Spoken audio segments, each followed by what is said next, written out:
In the beginning, after the great flood that had swept across the earth, humanity stood at a crossroads.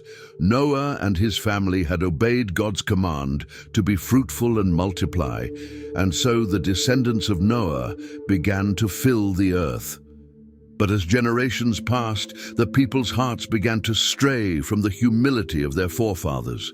They journeyed eastward, a great multitude moving together, and when they reached a plain in the land of Shinar, they saw that the land was fertile and good for settlement. They said to one another, "This is where we shall stay. Here we will build a city that will endure for all generations." But a city alone was not enough to satisfy their ambition. Among them arose a plan, one that would forever change the course of history. "Come," the leaders declared, "let us build a tower that reaches the heavens. With it, we will make a name for ourselves so that we will not be scattered over the face of the earth." And so they began their work. The people toiled day and night. They crafted bricks, baked them thoroughly, and used tar as mortar.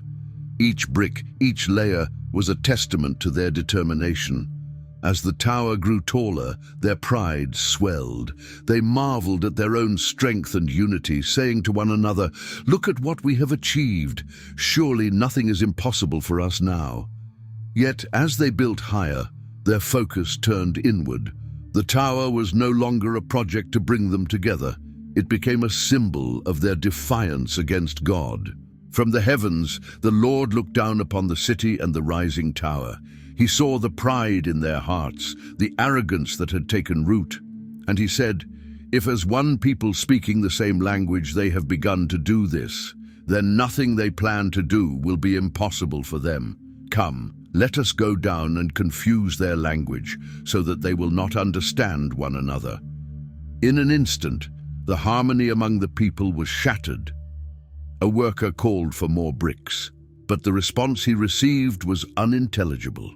Another shouted for water, but no one understood his words. Confusion spread like wildfire. The people, once united by their shared language, now found themselves divided by countless tongues. Frustration turned to anger, and the great project ground to a halt. They abandoned the tower, leaving it unfinished, a monument not to their unity, but to their division. And the Lord scattered them from there across the face of the earth. The city became known as Babel, for there the Lord confused the language of the world. The story of Babel is not the first time humanity's pride led to a fall. Recall the story of Adam and Eve, who, in their desire to be like God, ate from the tree of knowledge and were cast out of Eden. Their disobedience introduced sin into the world, much like the pride of Babel led to confusion and division. And what of Cain, who in his jealousy struck down his brother Abel? His actions fractured the bond of family, just as the pride of Babel fractured the unity of mankind. Long ago, the armies of Israel faced their greatest enemy, the Philistines. Both sides camped on opposite hills with a valley between them. For 40 days, a giant named Goliath, standing over 9 feet tall, came forward from the Philistine ranks, his voice booming across the valley. "Why do you come out and line up for battle?" he taunted. "Am I not a Philistine, and are you not the servants of Saul? Choose a man and have him come down to me. If he is able to fight and kill me, we will become your subjects, but if I overcome him and kill him, you will become our subjects." The men of Israel trembled in fear, for no one dared to challenge the mighty Goliath. Among the Israelites was a young shepherd named David, the youngest son of Jesse. David had not come to fight, but to bring food to his brothers in the army. When he arrived, he heard Goliath's challenge and saw the fear in the hearts of the soldiers. "Who is this uncircumcised Philistine that he should defy the armies of the living God?" David asked. Though his brothers mocked him, David approached King Saul and said, "Let no one lose heart on account of this Philistine. Your servant will go and fight him." Saul looked at the boy in disbelief. You are not able to fight him. You are only a young man, and he has been a warrior from his youth." But David replied, "The Lord who rescued me from the paw of the lion and the paw of the bear will rescue me from the hand of this Philistine." With only his staff, a sling, and 5 smooth stones, David stepped onto the battlefield. Goliath laughed as he saw the young boy approach, saying, "Am I a dog that you come at me with sticks? Come here, and I will give your flesh to the birds and the wild animals." But David, filled with faith, replied, "You come against me with sword and spear, but I come against you in the name of the Lord Almighty, the God of the armies of Israel. This day the Lord will deliver you into my hands, and all the world will know that there is a God in Israel." Reaching into his pouch, David took a stone, placed it in his sling, and hurled it at the giant.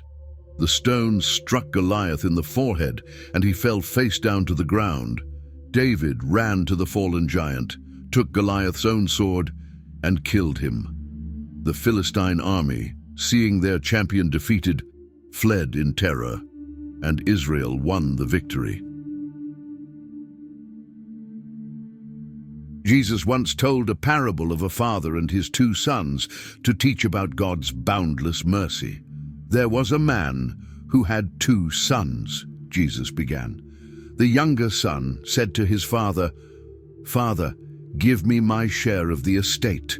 So the father divided his property between them. The younger son gathered all he had and set off for a distant country where he squandered his wealth in wild living. After he had spent everything, a severe famine struck the land, and the young man began to be in need. Desperate, he found work feeding pigs, an unclean animal in his culture. Hungry and humiliated, he longed to fill his stomach with the pods the pigs were eating, but no one gave him anything. Finally, he came to his senses. "How many of my father's hired servants have food to spare, and here I am starving to death? I will go back to my father and say, 'Father, I have sinned against heaven and against you. I am no longer worthy to be called your son. Make me like one of your hired servants.' So he got up and went to his father. While he was still a long way off, his father saw him and was filled with compassion. He ran to his son, threw his arms around him, and kissed him. The son said, 'Father, I have sinned against heaven and against you. I am no longer worthy to be called your son.' But the father said to his servants, 'Quick, bring the best robe and put it on him. Put a ring on his finger and sandals on his feet. Bring the fattened calf and kill it. Let us have a feast and celebrate. For this son of mine was dead and is alive again. He was lost and is found.' Meanwhile, the older son was in the field. When he heard the sound of music and dancing, he asked a servant what was happening. The servant replied, 'Your brother has come home, and your father has killed the fattened calf because he has him back, safe and sound.' The older son became angry and refused to go in. His father came out and pleaded with him, but the son said, 'All these years I've been slaving for you and never disobeyed your orders, yet you never gave me even a young goat so I could celebrate with my friends. But when this son of yours who squandered your property comes home, you kill the fattened calf for him.' The father replied, 'My son, you are always with me, and everything I have is yours. But we had to celebrate and be glad because this brother of yours was dead and is alive again. He was lost and is found.'